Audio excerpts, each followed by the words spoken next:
శ్రీ గురుభ్యో నమః. శ్రీమాత్రే నమః. అందరికీ నమస్కారం. ఇప్పుడు మనం చెప్పుకునే ప్రతి మాట కూడా ఎవరో ఒక చెవులో ఎప్పుడో ఒకప్పుడు పడే ఉంటుంది. మీ నోటి నుండి వచ్చే ఉంటుంది.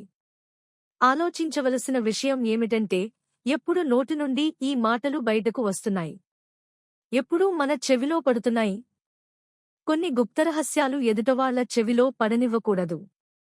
ఎందుకంటే వాటివల్లే ఇంట్లో వారి మధ్యలో అశాంతికి కారణం అవుతాయి. మనమే స్వయంగా దానికి కారణం అవుతాము. మనం నమ్మినా నమ్మకపోయినా ఇదే సత్యము. ఎందుకంటే తెలిసి తెలియక మూర్ఖత్వంతో మనకు సంబంధించిన విషయాలను ఎదుటవాళ్లకి చెప్తూ ఉంటారు. కానీ మనం ఎప్పుడూ కూడా చెప్పకూడదు. ఆ మాటలు తెలిసి తెలియక ఎదుటవాళ్లు ఎదురుగా మాట్లాడుకున్నట్లయితే అవే మన దుఃఖానికి కారణం అవుతాయి. మన మధ్య గొడవలకు కారణమవుతాయి. తర్వాత మనం పశ్చాత్తాపపడతాము. నేను ఈ మాటలను ఎవరికీ చెప్పి ఉండకూడదని, నేను తెలిసి తెలియక మాటలను అందరికి చెప్పాను. అందువల్లనే ఈ రోజు మనం చెప్పుకునే బుద్ధిని కథ. ఈ కథ విన్న తర్వాత మీకు 7 విషయాలు తెలుస్తాయి. అవి ఎప్పుడూ ఎవరికీ చెప్పకూడనివి. ఈ 7 మాటలు మీరు ఎవరికీ చెప్పకూడదు. ఎందుకు చెప్పకూడదనే విషయాన్ని కూడా మనము ఈ వీడియోలో తెలుసుకుందాము. ఒక నగరంలో రింకు అనే యువకుడు నివసిస్తూ ఉండేవాడు. యువకుడు చాలా పేదవాడు. తన దగ్గర ఎటువంటి ధనము లేదు. 2 పూటలా కడుపునిండా తినడానికి భోజనాన్ని కూడా తను సంపాదించుకోలేకపోయేవాడు. ఏదో ఒక పనికోసమో పగలు రాత్రి వెతికినా కూడా తనకి ఏ పని దొరికేది కాదు. ఒకరోజు తన భార్యతో తన సమస్య అంతా చెప్పుకున్నాడు. తన భార్యతో అంటున్నాడు, నేను ఎక్కడికి వెళ్లి పని అడిగినా ప్రతివారూ నాకు పనిలేదని చెప్పి పని ఇవ్వడం లేదు. మాకు ఇక్కడ పనివాళ్ల అవసరమే లేదని చెప్తున్నారు. నేను పనికోసం వెతికి అలసిపోయాను. నాకు అర్థం కావడం లేదు. మీ కడుపు ఎలా నింపాలని, నా పిల్లల పాలనా పోషణ ఎలా చూసుకోవాలని ఈ చింత పగలు రాత్రి కూడా నన్ను తినేస్తుంది. అది విని తన భార్య ఆలోచించి చెప్పింది, నువ్వు ఒకరి దగ్గరికి వెళ్లి ఒక్కసారి పని అడగడం కోసం వెళుతున్నావు. వారి నీకు పని ఇవ్వకపోతే మళ్లీ నువ్వు వారి దగ్గరికి వెళ్లడం లేదు. నువ్వు వారి నుండి పని పొందాలనుకుంటే నీ బాధను వారికి చూపించాలి. నీ పేదరికాన్ని వారికి చూపించాలి. అప్పుడే వారు నీవసరాన్ని గుర్తించి అర్థం చేసుకుని నిన్ను పనిలో పెట్టుకుంటారు. అందువల్లనే సిగ్గుపడకుండా బాధను చెప్పండి. పేదరికాన్ని చెప్పండి. ఈ ఉపాయంతో మీరు ఖచ్చితంగా పనిని సంపాదించుకోవచ్చు. ఈ మాటలు రింకు బుర్రలో నాటుకుపోయి తర్వాత రోజు తను పని అడగడానికి ఆ సేటు దగ్గరికి వెళ్లాడు. ఎక్కడైతే ముందు రోజు అడగడం కోసం వెళ్లాడో ఈసారి మళ్లీ అక్కడికి వెళ్లాడు. చేతులు జోడించి ఆ సేటును ప్రాధేయపడుతున్నాడు. నేను చాలా పేదవాడిని. నాకు పని అవసరం చాలా ఉంది. మీరు ఏమిస్తే దానితోనే నేను సంతృప్తి చెందుతాను. దయుంచి నన్ను పనిలో పెట్టుకోండని అడిగాడు. ఆ మాటలు విని ఆ సేటు తనని పనిలో పెట్టుకున్నాడు. రోజు తను పనిలోకి వెళ్లడం ప్రారంభించాడు. తను పని దొరికిందని లోలోపల చాలా సంతోషం పడిపోతున్నాడు. కాని తనకి ఇతరుల కన్నా తక్కువ డబ్బులు వస్తున్నాయి. అదే పని వేరే వారు చేస్తుంటే వారికి అధికంగా డబ్బులు వస్తున్నాయి. దాని గురించి మాత్రము తను సేటుతో చెప్పాడు. సేటు అంటున్నాడు, నీకు పని అవసరం అన్నావు. నీకు పని ఇచ్చాను. నాకు ధన్యవాదములు తెలపకుండా ఇప్పుడు ఈ విధంగా మాట్లాడుతున్నావు అనగానే అది విని రింకు వెంటనే ఏం మాట్లాడాలో తెలియక వెంటనే తను నోరు మూసుకున్నాడు. సేటు రింకు ఇష్టంతోనే పని ఇచ్చాడు. అందువల్లనే సేటు ఎంత ఇవ్వాలనుకున్నాడో అంత కూలి మాత్రమే ఇస్తున్నాడు. కాని మెల్లిమెల్లిగా రింకు తన స్నేహితులతోనూ తెలిసిన వారితో చెప్పడం ప్రారంభించాడు. సేటు ఎలాంటివాడని ఎంత కూలి ఇస్తున్నాడని. సమయం గడుస్తూ ఉంది. రింకు పూర్తి ధ్యాసపెట్టి తన పనిని చేసుకుంటూ ఉన్నాడు. కాని ఇప్పుడు పరిస్థితుల్లో మార్పు వచ్చింది. సేటు రింకుతో ఎదుట వాళ్లకన్నా ఎక్కువ పని చేయించుకున్నాడు. అందరికన్నా తక్కువ కూలీని ఇస్తున్నాడు. ఈ విషయం రింకు మనసుని చాలా బాధ పెడుతుంది. అందరికన్నా ఎక్కువ కష్టపడుతున్నాను. కాని నాకు అందరికన్నా తక్కువ ధనాన్ని ఇస్తున్నారు. దానివల్ల మెల్లిమెల్లిగా తన మనసు పని మీద నుండి ధ్యాస తగ్గిపోతూ వచ్చింది. తన మనసుకి పని చేయాలని అనిపించడం లేదు. ఎవరికైనా సరే గౌరవం లభించిన చోట పనిచేయడానికి మనసు అంగీకరించదు కదా. అందువల్లనే రింకు ఆ పనిని మానేశాడు. తన ఇంట్లోనే ఖాళీగా కూర్చున్నాడు. తన దగ్గర ఇల్లు నడపడానికి డబ్బులు లేవు. దానితో తన స్నేహితులు తెలిసిన వాళ్ల దగ్గరికి వెళ్లి అడగడం ప్రారంభించాడు.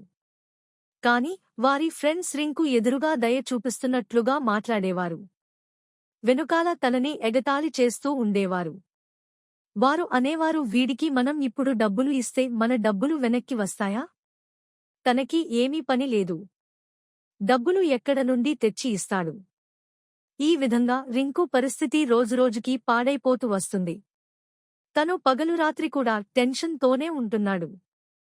అతను ఫ్రెండ్స్, చుట్టాలు తనపై దయ చూపిస్తున్నారు. కాని తనకి ఎవ్వరూ ఏ విధమైన సహాయాన్ని చేయడం లేదు. నీతులు చెప్తున్నారు అంతే. నీతులు చెప్పేవారు చాలామంది ఉంటారు. కాని మద్దతునిచ్చేవారు, వేలు పట్టుకుని చెయ్యి పట్టుకుని ముందుకు నడిపించేవారు ఎంతమంది ఉంటారు. ఒకరోజు తనకి తెలిసింది, పక్క గ్రామంలోనికి ఒక సాధువు వచ్చారని. తను చాలా జ్ఞానవంతుడు అని. రింకు ఎంత టెన్షన్లో ఉన్నాడు అంటే తనకి ఏ దారి కనిపించడం లేదు. అందువలన తను తెలిసి తెలియక చాలామంది సాధువులను కలవడానికి వెళ్తున్నాడు. వెళ్లగానే డైరెక్టుగా వారి పాదాలపై పడి ఏడవడం ప్రారంభిస్తూ ఉన్నాడు. ఏడుస్తూ తన పరిస్థితిని మొత్తము వివరిస్తున్నాడు. తను చెప్తున్నాడు ఏ విధంగా సేటు తన వల్ల లాభాన్ని పొందాడని, తన బంధువులు, స్నేహితులు తనతో ఎలా వ్యవహరిస్తున్నారని. రింకు చెప్పింది విని ఆ సాధువు అంటున్నారు, ఈ సమస్యలన్నీ కూడా నీ బుద్ధిహీనత, నీ మూర్ఖత్వం కారణంగానే ఉత్పన్నమయ్యాయి. నీ లోపల వివేకం ఉంటే ఇందులో ఏ సమస్య కూడా నీ మనసును దుఃఖింపచేసేది కాదు. కాని నువ్వు నీ అవివేకం కారణంగా, మూర్ఖత్వం కారణంగా నువ్వు వెళ్లేదారిలో అడ్డుగోడలను కట్టుకున్నావు. ఈ రోజు నీకు 7 మాటలను చెప్తాను. ఈ మాటలను మరిచిపోయి కూడా ఎవ్వరికీ చెప్పకు. ఈ మాటలను అనుసరిస్తూ బయటనుండి వచ్చే దుఃఖాలను దూరం చేసుకోవచ్చు. మొట్టమొదటి మాట ఎవరికీ చెప్పకూడనిది అదే, మీ నిస్సహాయతను చూసి ఎదుట వారి దయను పొందాలి. సహాయం తీసుకునే తప్పుని ఎప్పుడూ కూడా చేయకండి. ఈరోజు మీ నిస్సహాయతను చూసి మీకు సహాయాన్ని చేయవచ్చు. కాని రేపు మీ నుండి లాభాన్ని పొందడాన్ని మాత్రమూ మానేయరు. మీ నుండి లాభాన్ని పొందలేకపోయినా ఎదుటవారి ఎదురుగా మిమ్మల్ని ఎగతాళి చేయడానికి అసలు ఆలోచించరు. అందువల్లనే మీ నిస్సహాయతను ఎవ్వరికీ కూడా చూపించకండి. మీ ఇంట్లో ఏది ఉంటే అదే తినండి, నిద్రించండి. ఎదుటవారికి దాని గురించి ఎవ్వరికి కూడా చెప్పకండి. మీరే ఆలోచించండి. మీ నిస్సహాయతను చెప్పడం వల్ల ఏం ఉపయోగం ఉంది? ఎదుటివారి నుండి సానుభూతిని పొందాలని అనుకుంటే లేదా ఆర్థిక సహాయం పొందాలని అనుకుంటారు. కాని ఎదుట వ్యక్తుల నుండి లాభం లేకుండా మాత్రం ఏది ఎవ్వరు చెయ్యరు. మీ నుండి లాభం లేకపోతే మిమ్మల్ని మూర్ఖులుగానే అర్థం చేసుకుంటూ ఉంటారు. ఎదుటివారి ఎదురుగా మిమ్మల్ని ఎగతాళి చేస్తారు. మీ నిస్సహాయతను గురించి ఎవ్వరికి కూడా ఎప్పుడూ చెప్పకండి. రెండో విషయము, మనం చేసిన తప్పులు ఎవరికైనా చెప్తే ఏం జరుగుతుంది? కొంచెం ఆలోచించండి. ఆ తప్పులు సరిచేసుకోలేము. వాటిని చెప్పుకోవడం వల్ల ఏం లాభం? మీరు ఎదుట వాళ్లకి తెలియని విషయాలను వారికి ఎదుట వ్యక్తులు ఎదురుగా తీసుకుని వస్తున్నారు. స్వయంగా మీ తప్పులు ఎదుట వారి ఎదురుగా చెప్తున్నారు. దానివలన ఆ వ్యక్తుల దృష్టిలో మీ చరిత్ర కనిపిస్తుంది. భవిష్యత్తులో మిమ్మల్ని ఎప్పుడు చూసినా కూడా అదే దృష్టితో చూస్తారు. అందువలన ఎవరు ఎదురుగా కూడా మీ చరిత్రను చెప్పకండి. మీరే ఆలోచించండి. వ్యర్థంగా మీ విషయాలను ఎదుటివారికి చెప్తున్నారు.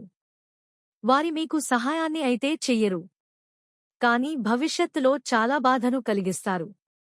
ఎప్పుడూ ఈ విషయాన్ని గుర్తుంచుకోండి. మూడో విషయము, ఎవరికీ చెప్పకూడనిది, మీ ఇంట్లో విషయాలు ఏదైతే మన కుటుంబంలో మాట్లాడుకుంటూ ఉంటామో, మీ తల్లిదండ్రుల దగ్గరగాని, మీ భార్య దగ్గర, మీ పిల్లల దగ్గర ఆ మాటలు ఇంట్లో వారి మధ్య ఉండాలి. మీరు ఆ మాటలను ఎదుటవారి ఎదురుగా దండోరా వేసినట్లయితే వేరేవారికి మీ ఇంట్లోనికి ప్రవేశించడానికి ఒక ఆధారం లభిస్తుంది. దానివల్ల వారు లాభాన్ని పొందడానికి చూస్తారు. వారు మీ ఇంట్లో వారి నుండి లాభాన్ని పొందడానికి చూస్తారు.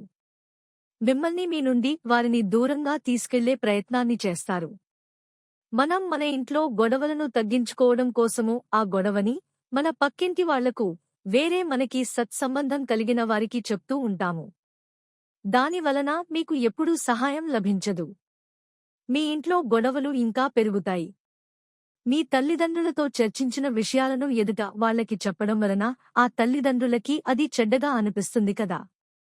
ఆ పిల్లలు ఇంట్లో విషయాలను బయటవాళ్లకు చెప్తున్నారని.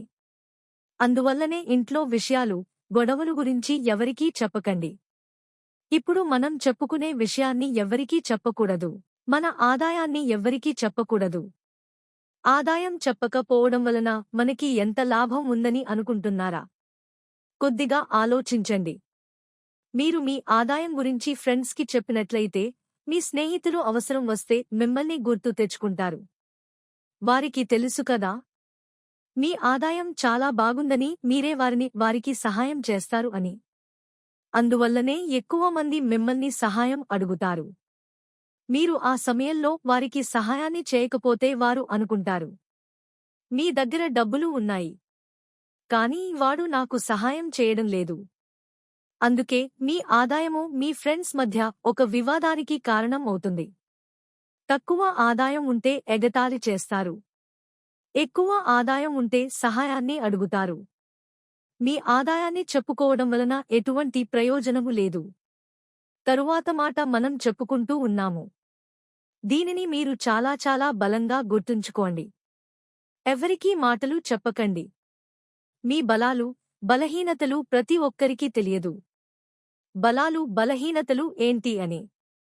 కానీ మీకు మీ బలం, బలహీనతలు తెలిసినట్లయితే ముందు మాట ఏమిటి అంటే మీరు చాలా బుద్ధివంతులని అర్థము. ఎందుకంటే ఎవరు బలాలు, బలహీనతలు వారికే తెలియదు. అది మీరు తెలుసుకున్నారు అంటే మీరు బుద్ధివంతులు అని అర్థము. మీరు విషయాన్ని ఎవరికీ చెప్పకూడదు.